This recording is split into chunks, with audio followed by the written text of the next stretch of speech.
favor ou contra? Ou não é bem assim? Jornal Jangadeiro. Debate. Olha, a gente vai avaliar hoje no debate a questão do indulto ao deputado Daniel Silveira. Para além dos ânimos políticos acerca do caso, o indulto concedido pelo presidente, previsto na Constituição, tem dividido opiniões. O próprio ministro do STF, Marco Aurélio Melo, declarou que o ato do presidente é soberano. Mesmo assim, o seu colega de toga, Alexandre de Moraes, tenta rebater a legalidade, dizendo que o indulto dado pelo presidente Bolsonaro é passível de controle do judiciário e que só poderia ser concedido após o trânsito em julgado da sentença. Ele prometeu levar a decisão ao plenário. Não seria uma politização por parte do magistrado? Até que ponto a lei prevê, hein? Será que os ministros vão seguir a lei? Hoje a gente discute isso. Só para, antes de entrar com os nossos debatedores, lembrar que a ministra Rosa Weber, também do STF, deu um prazo de 10 dias para que o Bolsonaro dê informações sobre o decreto que isenta Silveira dos crimes a ele imputados. Depois vai ouvir os argumentos da Advocacia Geral da União e da Procuradoria-Geral da República. A mesma Rosa que em 2018 defendeu ampla liberdade do presidente para perdoar penas. Para bloquear as ações do STF contra parlamentares, deputados bolsonaristas com apoio do presidente da Casa, Arthur Lira, e do Centrão, elaboram um projeto de decreto legislativo para determinar que apenas a Câmara possa decidir sobre a perda de mandato de um deputado. No debate de hoje vão participar Fernando Castelo Branco, advogado, professor da Universidade Regional do Cariri, a quem agradecemos. Bom dia, professor Fernando. Bom dia, Nonato. Bom dia, Gustavo, Yuri e a todos os nossos ouvintes e telespectadores. Milton Gustavo Vasconcelos, doutor em Ciências Criminais pela PUC do Rio Grande do Sul. Seja bem-vindo, bom dia. Muito obrigado, é uma honra estar participando. Deixo minha saudação para o professor Fernando também. Nós estamos também pelas redes sociais, YouTube, pelo Facebook, pelo Twitter. E você que acompanha o nosso debate pela 101,7, tá? Pode enviar perguntas, comentários pelo 981543814. Vamos conhecer o pensamento de cada um dos nossos convidados, inicialmente com o professor Fernando. Professor, dispõe a Constituição Federal e o artigo que compete ao presidente conceder indulto e comutar penas com audiência, se necessária, dos órgãos instituídos em lei. Já o Código do Processo Penal, pelo Decreto 3.689 de 1941, artigo 734, cuida do lema e regulamenta a graça. Há quem considere a concessão de graça ou indulto ao deputado muito mais que uma afronta à independência do Poder Judiciário, configurando aí um verdadeiro crime contra a democracia. Qual é a avaliação que vocês fazem? Inicialmente com o professor Fernando Castelo Branco. Nonato, veja, no meio jurídico, eu ainda não encontrei ninguém que argumentasse que o presidente não tem poderes para decretar o indulto, certo? Então, acho que entre nós é inequívoca a posição de que sim, a Constituição confere ao presidente da República a atribuição de conceder o indulto e comutar penas, como você está vendo aí do artigo 84, inciso 12 da Constituição. A discussão entre nós são os limites desta atribuição presidencial, porque isso aqui é um Estado de Direito, então não há poderes que sejam absolutos. Também é inequívoco no meio jurídico que trata-se de uma atribuição do presidente da República que ele exerce com base na discricionariedade. Portanto, é uma avaliação do presidente da República sobre a conveniência e a oportunidade de conceder esse perdão, essa clemência constitucional a condenados. A questão é que a discricionariedade, Nonato, é liberdade legal. Portanto, ela não é uma liberdade absoluta, ela não é um poder ilimitado que o presidente da República tem. E o que o Supremo Tribunal Federal vai ter que decidir especificamente com base nesse decreto são os limites à concessão de uma clemência constitucional, atenção, inédita na vigência da Constituição de 1988. Por que eu digo que ela é inédita, Nonato? Porque desde 1988 para cá, todos os indultos presidenciais, e veja, todos os presidentes da República, do Sarney ao Jair Bolsonaro, concederam indultos na vigência da Constituição de 88, o concederam na modalidade coletiva e não na modalidade individual. Na modalidade coletiva, sempre foi ouvido antes o ministro da Justiça, o Conselho Penitenciário Nacional, ocasionalmente o próprio Procurador-Geral da República, e se estabeleciam critérios objetivos que concediam um indulto natalino. O ouvinte deve lembrar dessa expressão. O indulto geralmente é concedido na antivéspera do Natal, ali no dia 23, 22 de dezembro, é concedido o indulto natalino, que é geral, é coletivo, de acordo com alguns critérios objetivos definidos por um colegiado, Conselho Penitenciário Nacional, Ministro da Justiça, Procurador-Geral da República e também o presidente. Nesse caso específico do decreto do dia 21 de abril, o decreto é um ato do presidente da República sem ouvir antes o ministro da Justiça, o Conselho Penitenciário Nacional, a Procuradoria-Geral da República, e que concede a clemência constitucional a uma única pessoa. Veja, também não tem dúvida de que o presidente não é obrigado a consultar o Conselho Penitenciário Nacional e esses outros órgãos. Você mesmo leu aí do inciso 12, quando necessário, né? Com a audiência dos órgãos competentes, quando necessário. Ele pode decretar o indulto sem ouvir ninguém, mas ele precisa de alguns critérios que sejam objetivos. Para encerrar essa minha primeira participação, Nonato, o Supremo Tribunal Federal tem algumas decisões anteriores importantes que balizam alguns limites, tá certo? Para a concessão do indulto. E aí eu vou citar alguns. Por exemplo, no julgamento de um pedido de extradição que foi feito em 2016, é o pedido de extradição, quem quiser consultar na internet, 1435, é um pedido de extradição 1435, o Supremo fixou o entendimento de que o presidente não pode conceder indulto a crimes que são objeto de pedido de extradição, porque ele só pode conceder o indulto a crimes que estão sob jurisdição nacional. Ora, onde é que está escrito isso na Constituição? Em canto nenhum. Isso é uma construção jurisprudencial. Assim como também é uma construção doutrinária o entendimento de que o presidente não pode conceder indulto a crimes de lesa humanidade. Crimes que ele se comprometeu perante a comunidade, que o Brasil tenha se comprometido perante a comunidade internacional a combater. O caso específico do Daniel Silveira traz um tema semelhante a esse, porque ele foi condenado, dentre outras coisas, por um crime que afeta o livre exercício dos poderes.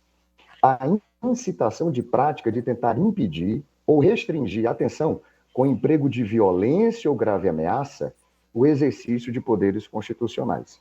O que o Supremo vai ter que se pronunciar sobre o caso é se este tipo de crime, que afeta o exercício da independência, da harmonia, dos outros poderes, pode receber a clemência constitucional. É isso que estará em discussão no Supremo.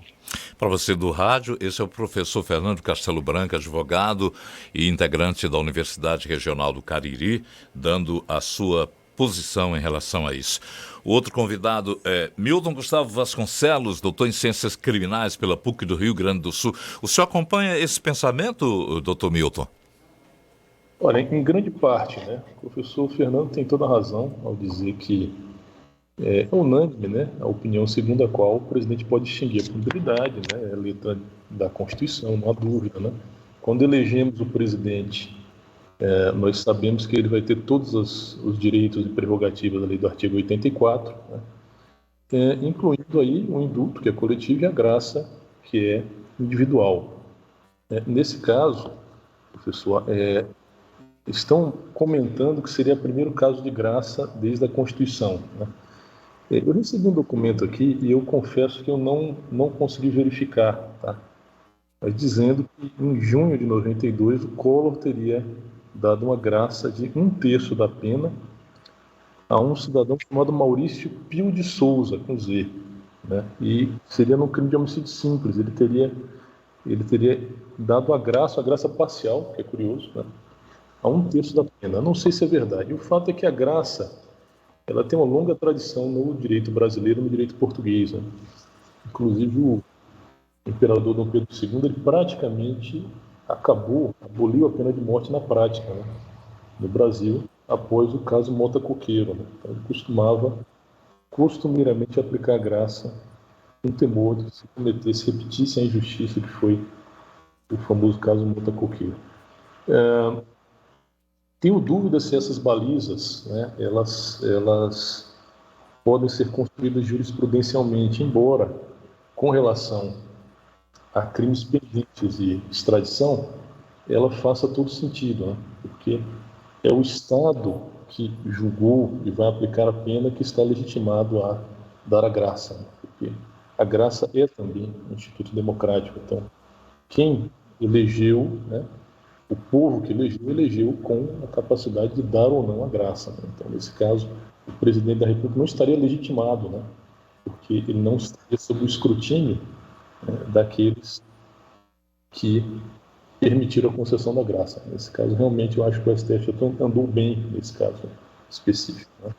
Mas, fora isso, acredito sim que a graça é plenamente aplicável, né? Uma prerrogativa privativa do presidente, pode fazê-lo, inclusive, solitariamente, né? E esse é um instituto, isso é muito importante, né? Tem se falado muito, professor, em desvio de finalidade.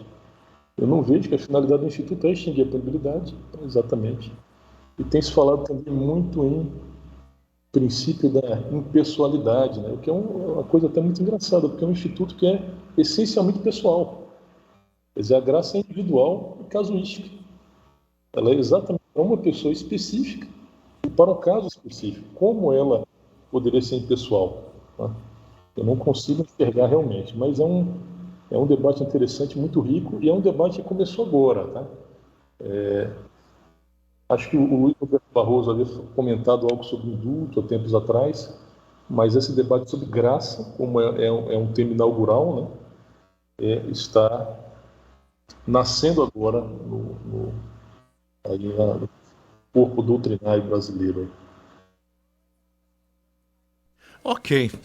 O senhor falou de um caso citado aí. Eu perguntaria tanto ao senhor quanto ao Fernando, que já houve algum caso realmente no passado de um benefício ser concedido antes do tradicional que o professor Fernando falou? O senhor citou um caso, mas eu não peguei direito qual foi. Qual foi esse caso isolado? Eu confesso, pessoal, que eu recebi aqui, eu posso até compartilhar depois com os senhores. Pois não. Recebi um documento antigo, assim, fotografado, né? Uhum. E aí dizia que a pessoa seria Maurício Pio de Souza, tem aqui o número do RG, um RG do Paraná, filho de Delbrando Pio de Souza, de Francisca Provença de Souza, Uhum. e o Collor teria dado graça a 1/3 da pena. Um homicídio em 23 de junho de 92. Eu confesso, Fernando, que eu não encontrei nada sobre esse assunto. Nada. Procurei, não localizei nada. Tá? Ok. Há quem considere que a... Por favor, Nonato. Pois não, Minuto. Fernando. Pois Professor não. Gustavo, você tem o número do decreto desse caso do Collor? Porque a gente poderia fazer a pesquisa pelo número do decreto, não pelo número da pessoa, porque talvez facilitasse. Eu confesso que não conheço, e as pessoas que consultei, os institutos que pesquisei, não havia registro de nenhuma concessão de graça, do indulto pessoal, né, individual, na vigência da Constituição de 88. Veja bem, não é na história brasileira e nem na história republicana, tá? É de 1988 para cá. Todos os presidentes concederam indulto, mas até onde eu consegui alcançar aí, a minha vista conseguiu chegar, todos na modalidade coletiva. Se há este indulto na modalidade de graça que fez o perdão de uma parte da punição, seria importante que a gente estudasse quais foram as balizas que o Supremo utilizou neste caso. Eu vou citar um outro, vamos lá. O primeiro... Desculpa interromper, eu tenho aqui o número do processo no Ministério da Justiça. É o 19, porque a gente faz essa 1980/91-12. Tá? Pelo jeito não houve manifestação do Supremo, porque nada encontrei também. Decreto presidencial. Tá? Mas também confesso, professor, que não fui capaz de localizar nada. Tá? Pois é. Bom, mas vamos considerar que exista esse. Vamos considerar, para efeito da argumentação aqui entre nós, que exista este, certo? A gente precisa entender o teor do decreto para saber se a comparação é cabível ou não. Por exemplo, o professor Gustavo nos relata aí, pelo que recebeu, que o perdão de 1/3 da pena seria pelo crime de homicídio simples. O caso agora é absolutamente distinto, porque envolve um crime contra um dos poderes, contra o livre exercício de um dos poderes. O crime de homicídio simples não é um crime que afeta o núcleo central do regime democrático, como é o caso do livre exercício dos poderes. E é o caso específico agora do Daniel Silveira, entende?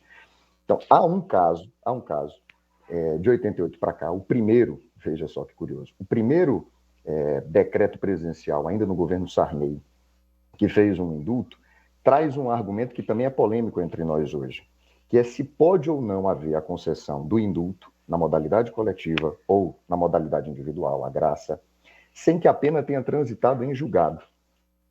Porque, veja bem, Nonato e ouvintes, o indulto não é uma anistia. O indulto ele não apaga o crime, ele não apaga a condenação. O que o indulto faz é uma clemência sobre a pena.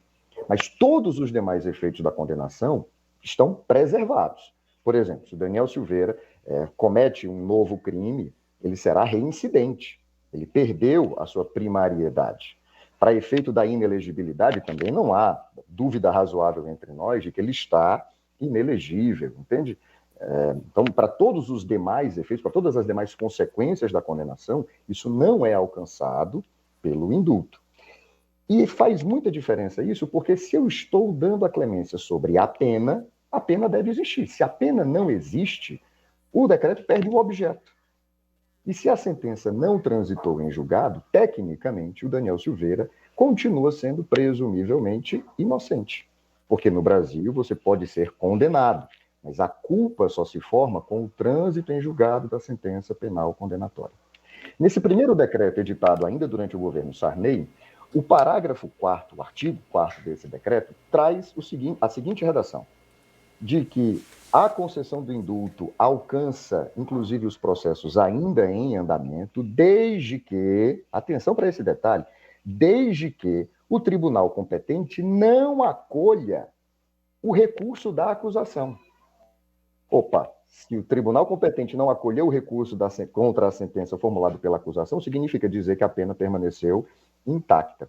O decreto do Bolsonaro do dia 21 não traz isso. Então há entre nós quem argumente que o objeto do perdão ainda não existe e que, em razão disso, o decreto é nulo. Isso é simples de resolver, tá, Nonato? Porque daqui a algumas semanas, daqui a dentro de um breve espaço de tempo, haverá o trânsito em julgado. E aí bastaria que o Bolsonaro renovasse o decreto, esse seria um problema facilmente resolvido. Mas, especificamente sobre este decreto, ainda pesa essa polêmica, né? E eu estou entre aqueles que consideram que sim, que ou você faz esse senão, que foi feito no decreto lá do governo Sarney, ou você só pode, de fato, conceder o perdão a uma pena que exista. Okay. Há uma pena depois do trânsito em julgado da sentença condenatória. Professor Milton, o indulto individual, o coletivo, que ele falou, é perdão da pena. Na verdade, constitui-se. Há quem considere que a concessão ao deputado Daniel Silveira pelo presidente da República, muito mais que uma afronta à independência do Poder Judiciário, configure também um crime contra a democracia. O senhor considera essa avaliação correta?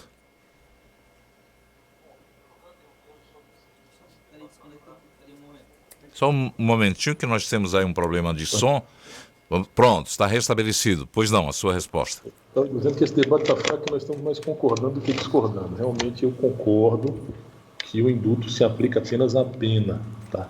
Pela extinção da punibilidade, né? E não se aplica aos efeitos acessórios. Ela tem uma súmula, se eu não me engano, é a 631 da STJ. Esse é um ponto bastante remansoso, no meu entender, né? O senhor perguntou sobre... sobre a independência dos poderes. Bom, isso. Quem argumenta isso está maluco, né? Porque senão o Instituto não existiria. O nome do Instituto é Indulto e Graça Presidenciais. Se a Constituição diz que é o presidente que aplica, é óbvio que é para desfazer uma decisão judicial. Assim, esse argumento não tem o menor sentido, né?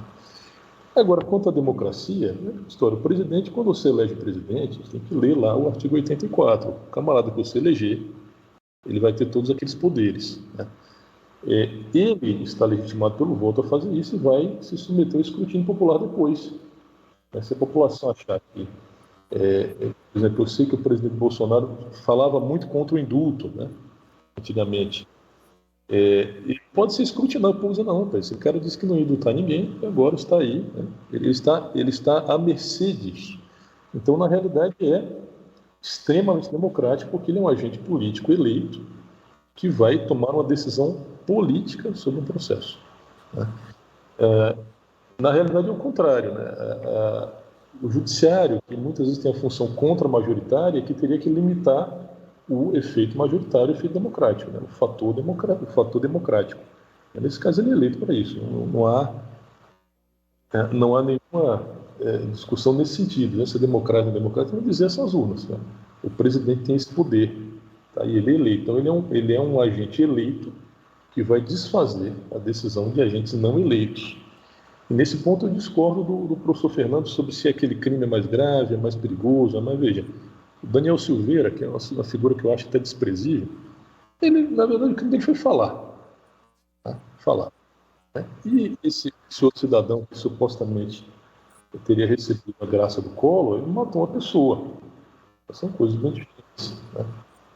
Aquela ronagem toda do Daniel Silveira, por mais que se diga que pode chegar a resultar em riscos à democracia, etc., eu acho que assim, dá para comparar com um homicídio tranquilo, né? Tranquilamente. Né?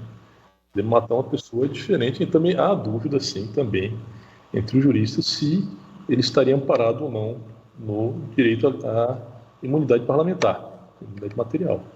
Há dúvidas. Né? Eu mesmo acho que ele estava no exercício da imunidade parlamentar. Tá? Ele estava. Inclusive, o próprio manual do Alexandre Moraes diz que a liberdade do free speech pode chegar mesmo à apologia ao crime. Então, realmente, se um poder coloca balizas para a liberdade do parlamentar, para a imunidade do parlamentar, se diz, olha, não, em determinados casos o parlamentar não pode falar, ele está violando, etc., e aí também eu acabo com a imunidade parlamentar. Porque eu submeto ao poder. Professor Fernando, Eu tenho escutado muito isso, as pessoas dizerem assim, não, mas a imunidade parlamentar não pode ser pretexto para cometer crimes. É o contrário. Se ela não é pretexto para cometer crimes, ela não precisa existir. Se o parlamentar só pode falar o que é lícito, não precisa de imunidade parlamentar. Não, se ele só fala o que é, para quem não existe. Né? Então, esse é um debate antigo, professor Fernando. Quer dizer, sim, pode o parlamentar falar mal da democracia? Eu entendo que sim.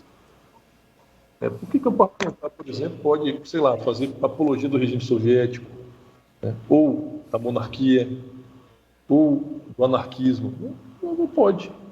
Né? Claro, acho que ele quebrou o decoro. Acho que ele quebrou o decoro. Ele incitou aquela violência, incitou a população. Eu acho que ele deveria ter sido responsabilizado do ponto de vista administrativo. Não tenho dúvida disso. Mas limitar o direito de imunidade material do parlamentar é uma coisa muito perigosa. Muito perigosa. Então, professor, finalmente agora o debate vai esquentar, porque nós vamos para as nossas polêmicas. Vamos discordar? Vamos.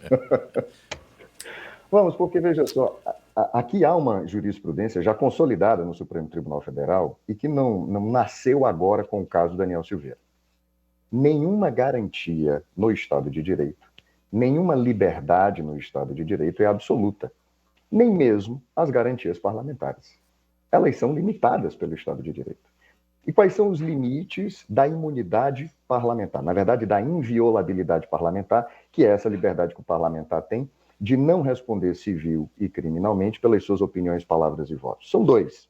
O primeiro é exercido através de um controle da própria Casa Legislativa, como você citou, é o respeito ao decoro parlamentar.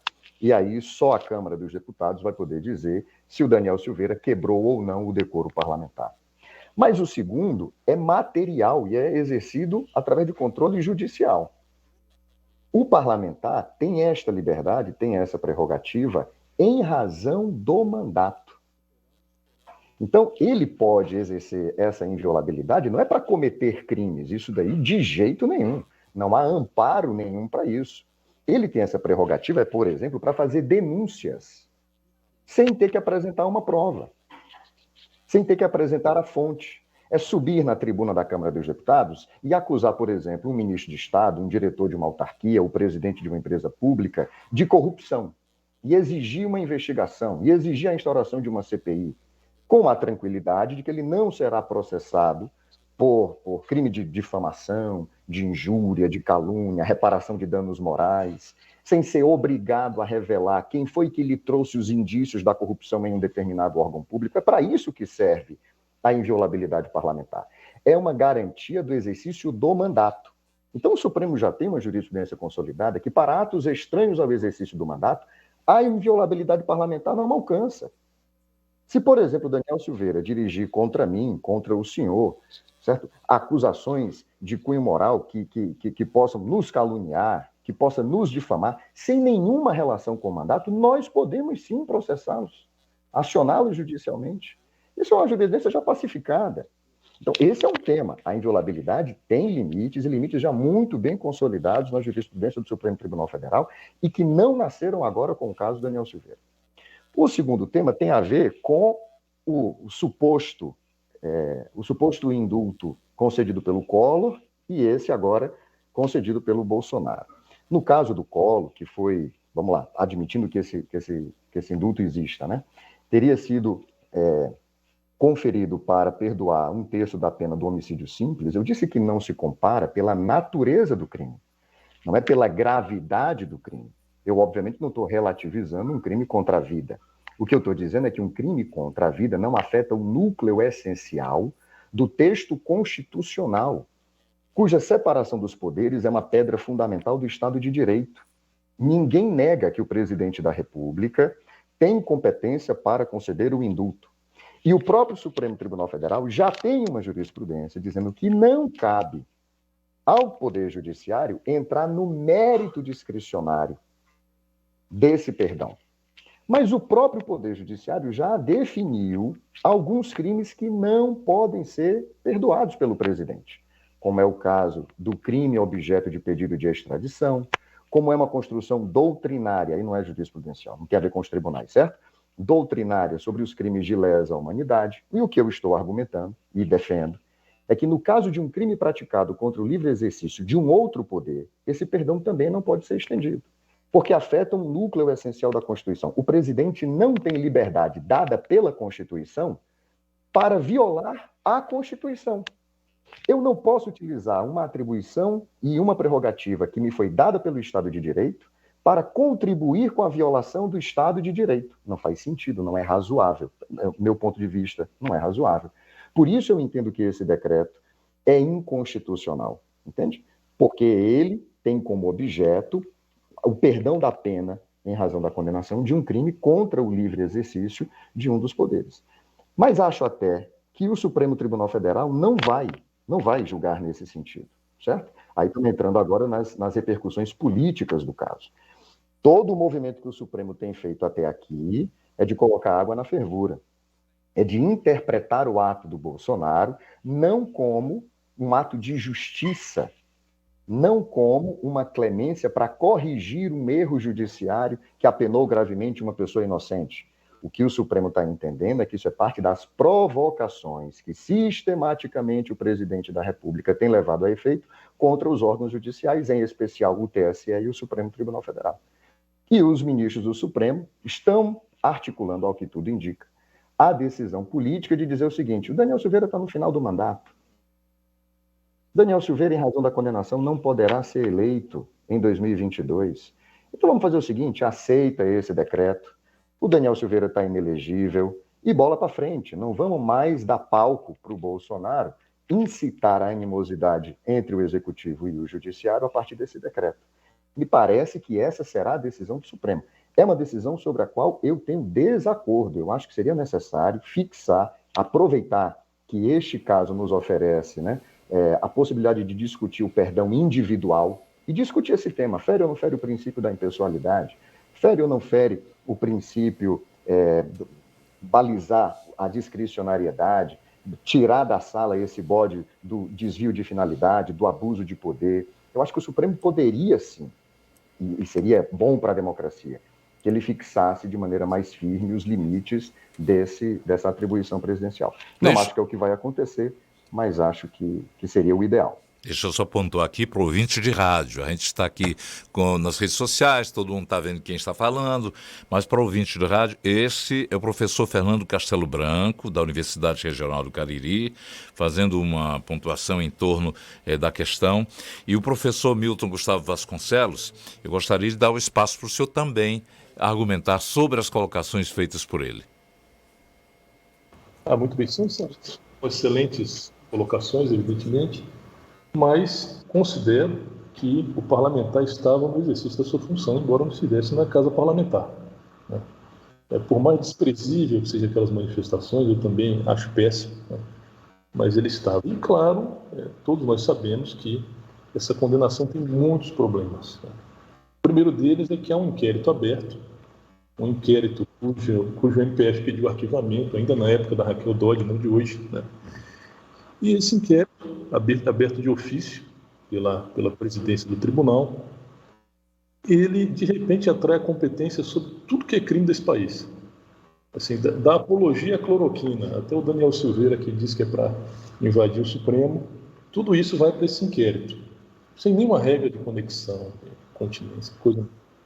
É uma situação muito esquisita, né? E presidido por um ministro do Supremo, né?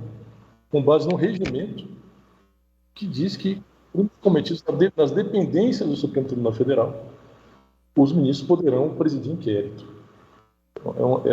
É uma aberração completa. O ministro Barroso ainda disse assim, não, que em qualquer lugar em que haja crimes relacionados ao Supremo, o Supremo está competente.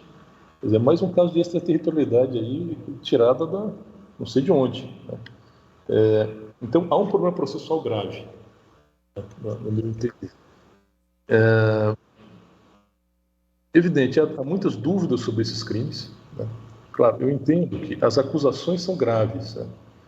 Mas será que materialmente essas acusações eram plausíveis? Eram plausíveis? O ministro Cássio entendeu que não, né? Que eram bravatas. Enfim. E aí vem a condenação. A prisão também, muito questionável. Quer dizer, o crime é inafiançável. Inafiançável porque nós não vamos conceder fiança, não. Crime inafiançável é aquele em que a fiança não cabe em hipótese alguma, tá? E não aquele em que, ocasionalmente, não se concede fiança. Vamos prender um deputado, seguindo ainda, professor Fernando, uma jurisprudência que já existia, do caso Teocídio Amaral, todos conhecem, né, que é um absurdo completo. Na época, o Teori deu um mandado de prisão em flagrante, né, criou ali uma verdadeira chicana para tentar justificar a prisão do parlamentar no exercício do mandato. E aí a nossa Câmara dos Deputados rifou o deputado também, quer dizer, esse poder do Supremo Tribunal Federal. Então, esse processo todo tem muitos problemas. Né? Muitos problemas. Doutor Milton, pois não. Deixa eu fazer aqui uma colocação, é uma outra discussão, mas aproveitando o tempo aqui. O presidente não teria ido além do que o cargo lhe faculta ao garantir impunidade ao Daniel pelas ofensas ao STF? Ele não teria diminuído, amesquinhado a estatura do judiciário, usando o cargo para proteger um apoiador político com evidente intuito de agredir a República? Olha, bom, aí você não está mais pedindo minha opinião de jurista, né? Você está pedindo minha opinião de eleitor, uma coisa desse tipo, de cidadão, né? Pronto. Eu acho que é possível ver dessa forma, tá? E é por isso que é aquele que é eleito pelo povo que pode ou não dar graça. Por quê? Porque é a população que vai verificar se aquilo foi um absurdo ou não. Tá? Então, essa é uma questão, como eu disse, é uma questão moral, etc., mas não é uma questão jurídica. Tá? A Constituição não coloca nenhum requisito desse tipo. Professor Fernando. É para o apoiador, não é para o crime político, não é. Eu acho até mais fácil, professor, você dar uma graça para um crime político do que para um crime comum. Professor Fernando pensa a mesma coisa? Veja, ainda sobre o inquérito, né? O inquérito, você pode questionar a abertura dele, eu não questiono, mas admito como razoável o argumento que questiona a abertura desse inquérito. Mas ainda que a abertura do inquérito tenha sido toda ela enviesada e cheia de arbitrariedades, professor Gustavo, é preciso considerar que o Ministério Público fez uma denúncia contra o Daniel Silveira. O Supremo Tribunal Federal não estaria julgando o Daniel Silveira não houvesse essa denúncia. O Judiciário não age de ofício. De ofício ele abriu um inquérito porque o inquérito é uma peça administrativa. Mas o resultado do inquérito é encaminhado ao Ministério Público. O Ministério Público poderia ter pedido arquivamento. Não fez. O Ministério Público denunciou o Daniel Silveira. E o Supremo condenou o Daniel Silveira por menos crimes do que aqueles pedidos pelo Ministério Público. O Ministério Público ainda pediu condenação por um crime a mais, que é incitar animosidade entre as Forças Armadas e o Poder Judiciário. E sobre este crime, o Supremo Tribunal Federal absolveu o deputado. Então não há uma arbitrariedade no fato do Supremo julgar a denúncia que foi formulada pelo Ministério Público. Eu não vou entrar na seara criminal, não é a minha área, eu tenho muito mais bagagem do que eu, para avaliar o mérito da decisão, se a dosimetria da pena está adequada, se não está, se a forma processual da condenação foi adequada ou não, mas questionar a legitimidade do julgamento com base no inquérito, aí eu discordo, porque o Ministério Público poderia ter pedido o arquivamento, não pediu. O Judiciário não o processou e julgou com base no inquérito, o processou e julgou com base na denúncia formulada pelo Procurador-Geral da República. Então, se lá atrás a Raquel Dodge se manifestou no sentido contrário ao inquérito, agora o Aras, certo? Que tem um histórico de muita condescendência com o governo federal e os seus aliados, o Aras ofereceu uma denúncia contra o Daniel Silveira. E foi esta denúncia que foi julgada pelo Supremo Tribunal Federal. Eu estou vendo... Sobre o tema... Monato? Pois não, conclua. Sobre o tema específico, né, da graça ser direcionada a um aliado político, deixa eu resgatar um exemplo, porque se há esse caso no governo Collor, não foi destinado a um aliado político, né? Então, o caso que nós todos temos mais fresco na memória e que é de conhecimento público, é um caso que aconteceu nos Estados Unidos. É o caso que se segue ao governo Nixon. O vice-presidente do Nixon, quando assume a presidência, o Gerald Ford, ele concede a graça ao Nixon. Para relembrar aí aos nossos ouvintes e telespectadores, o Nixon renuncia ao mandato de presidente dos Estados Unidos em meio a um processo de impeachment. O Nixon perderia o seu mandato, né? Espionou a convenção do Partido Democrata, utilizou a estrutura do Estado americano para fazer espionagem contra adversários. No curso do processo de impeachment, tentou obstruir a justiça, com fitas gravadas, larga prova material dos crimes praticados pelo Nixon. Para não perder o mandato, Nixon renuncia. E aí o seu vice, do mesmo partido, eleito junto com ele, concede a graça ao Nixon. Então, veja, é uma graça, é individual, é pessoal e é um aliado. Eu vejo uma diferença nos dois casos. No caso do Gerald Ford nos Estados Unidos, nos anos 70, a graça é concedida a um aliado político, mas para fechar a crise institucional nos Estados Unidos, para virar a página. Aqui a graça é concedida não para perdoar a pena, para dar a clemência constitucional à pena do Daniel Silveira, mas como instrumento para escalada das animosidades entre o Executivo e o Judiciário. Esse é o cenário político que nós estamos vivendo. Por isso também considero que há uma distinção nos dois casos. Não vejo, do ponto de vista jurídico, impedimento à graça ser concedida a um aliado ou a um adversário. Não é essa a questão. A questão é qual é a finalidade disso. No caso americano, a finalidade era virar a página, era encerrar uma crise institucional. Aqui, a consequência desse indulto é elevar a temperatura da crise institucional que nós vivemos. Eu tenho pouco tempo ainda, 2 minutos mais ou menos aqui para o final, e gostaria de dar objetividade na colocação dessa pergunta de ouvinte. Decisão sobre Cesare Battisti e Daniel Silveira são comparáveis? Fernando, começa com o Fernando. Para mim, não. Não, porque não foi um indulto naquele caso do Cesare Battisti, né? No caso do Cesare Battisti, foi um pedido de extradição formulado pelo governo da Itália, pelo Estado italiano. Os pedidos de extradição são julgados no Supremo. Se o Supremo indeferir, significa dizer que o ordenamento jurídico proíbe a concessão da extradição. Então, o presidente não pode extraditar. Mas se o Supremo julga favorável ao pedido de extradição, o que o Supremo diz é o seguinte: não há nenhum obstáculo jurídico à extradição.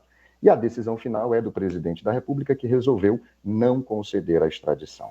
Ok. Então, no caso do Cesare Battisti, não foi um indulto. Doutor Milton pensa também?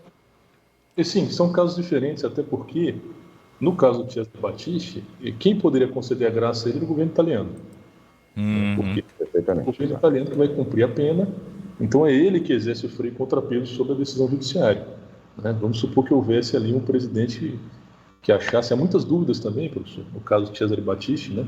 Ele foi julgado à revelia, como os colegas pensaram que ele não ia voltar, jogaram as culpas todas nele, há muitas dúvidas ali. Então poderia ser um presidente sensível a isso, dissesse, não, eu vou conceder a graça, já faz muito tempo, e etc. Né? Mas o presidente do Brasil não poderia fazê-lo. Né? Última pergunta para os dois. O que é que os senhores avaliam sobre que relação tem a pretensão da deputada Carla Zambelli? Ela anunciou que vai apresentar um projeto de lei para conceder anistia a crimes políticos, entre aspas aqui, praticado por pessoas que, na sua opinião, se valeram da liberdade de expressão e foram punidas pelo STF.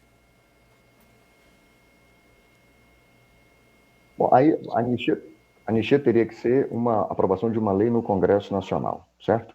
E aí vou no mesmo sentido que enxergo um problema neste indulto. Seria possível ao Legislativo perdoar um crime praticado contra o Judiciário?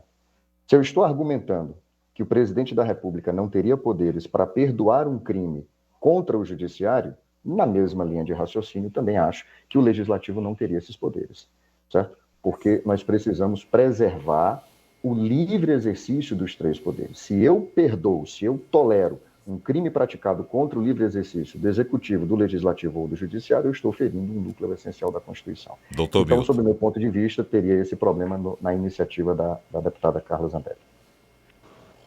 Doutor Milton? Eu acho que o Congresso Nacional pode, né, claro, entrar no debate público, tem que convencer seus pares, e acho que sim, pode perdoar qualquer crime, né, exceto aqueles em que a Constituição veda, né. Inclusive a nossa lei de anistia, também muito polêmica, né, perdoou crimes como terrorismo e tortura, né. Então é claro que pode atingir outros crimes aí. Nós estamos encerrando esse ótimo debate a respeito de um caso que chama a atenção de todos os brasileiros.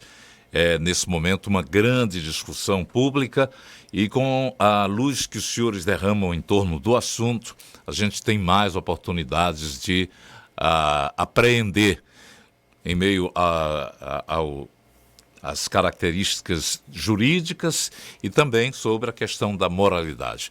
Quero agradecer a participação dos dois debatedores, Fernando Castelo Branco, professor da Universidade Regional do Cariri, do professor Milton Gustavo Vasconcelos, doutor em Ciências Criminais da PUC do Rio Grande do Sul.